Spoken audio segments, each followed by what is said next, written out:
Good afternoon and welcome to my allotment here in Howden, North Tyneside in England. This is our front gate to the allotment plot itself. Slowly turn around. This is the way we get in there. So come up there between the houses. Here's just a nice secure garage for parking cars.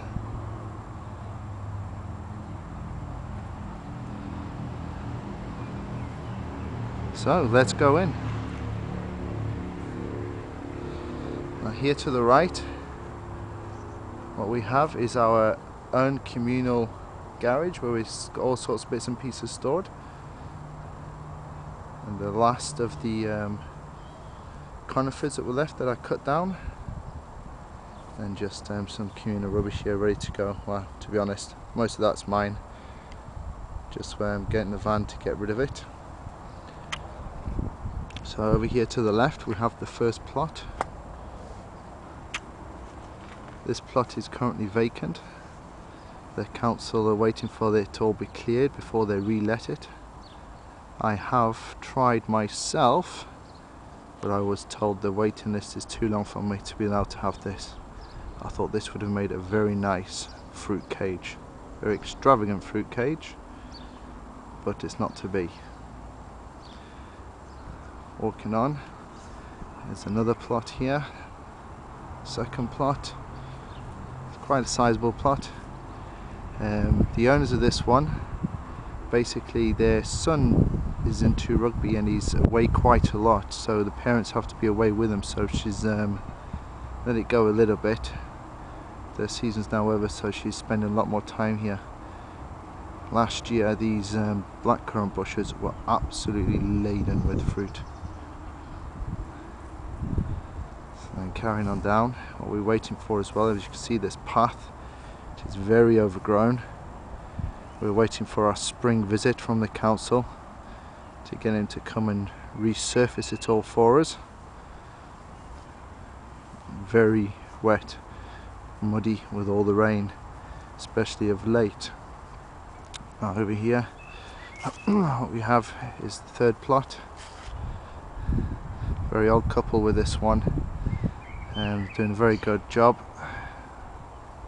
Slowly but surely they're getting there. It's a very old couple indeed. Just a little bit at a time.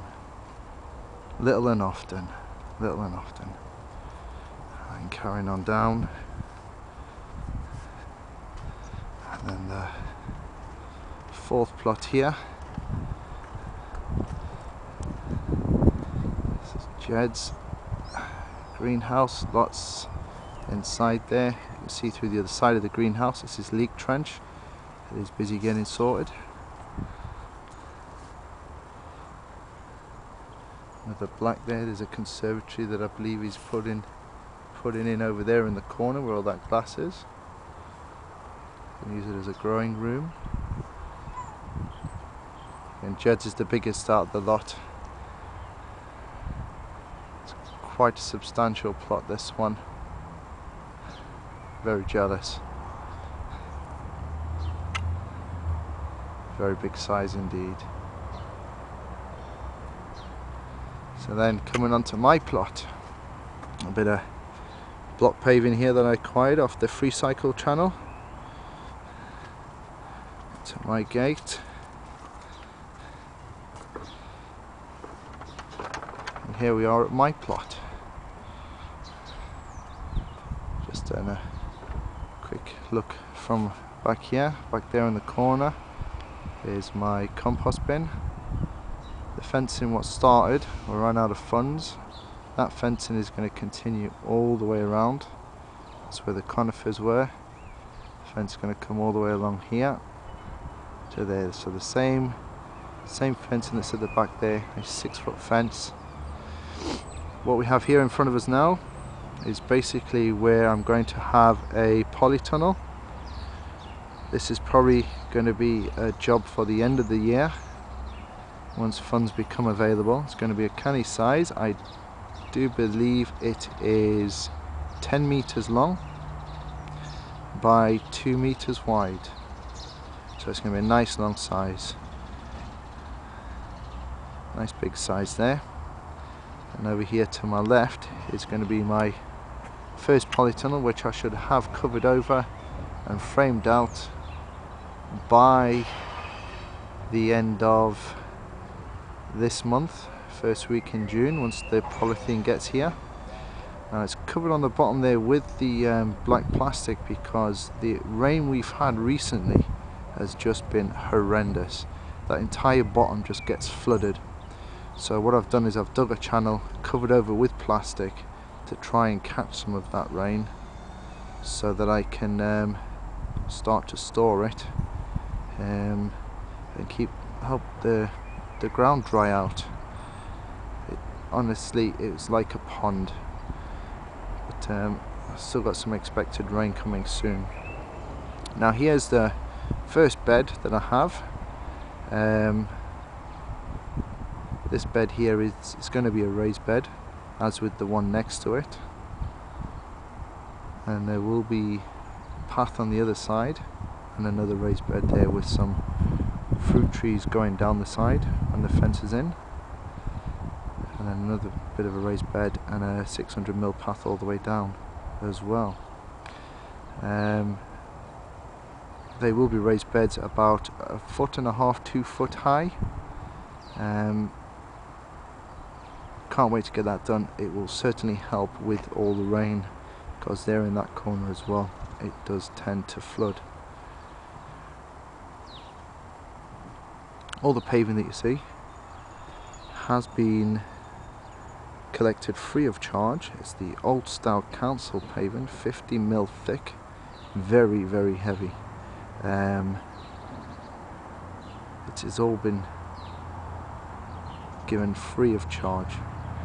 I've had to collect it from various places, but all free off the Free Cycle website. Very useful indeed, the Free Cycle website. You should check it out. Just go to www.freecycle.org, and if you have one local, basically what you do is people advertise things that they no longer require that you can collect free of charge,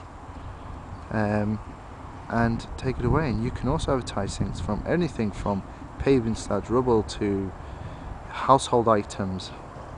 And here we are coming up to my compost bin. Only a little bit there at the moment. There is some stuff just stored in there, it's bits and pieces, but over here is my first starting of compost. Now over here, this is all going to be paved, and I'm going to have a greenhouse come potting shed to help with the polytunnels as well. That's looking back up there. Nice bench. The bench up there, cast iron, heavy. I managed to acquire that one free of charge as well. And over here, where that dusty looking mess was, I had some rubble there. Basically here there's going to be a plinth where my shed is going to sit on, and a seating area there in the corner, and then just in there, just that corner there, what I will have is a pond. It's not going to be a very big pond, maybe say something along the lines of 2 meters long by maybe a meter and a half. That help with the frogs, help with the insects and things. Then obviously the path is going to continue there along and then up. Quick view there. We'll have a look here at the conifers that we did take down.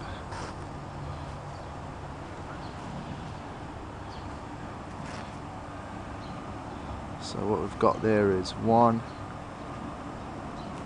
2, 3, 4, 5, 6, 7. Little tree there. 8, 9, 10, 11, and I do believe there is 2 more in there. 13 conifers. Unfortunately, the back of me there. Can't wait to get that all covered over with fence. people that live there obviously just dumping all the rubbish there. Can't wait to get rid of that mess. And this is the fence, you can see.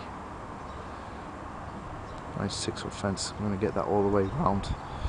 These are the conifers here that do take up a lot of the site. You can see where I've trimmed into them as high as I could reach with some stuff that was here at the time.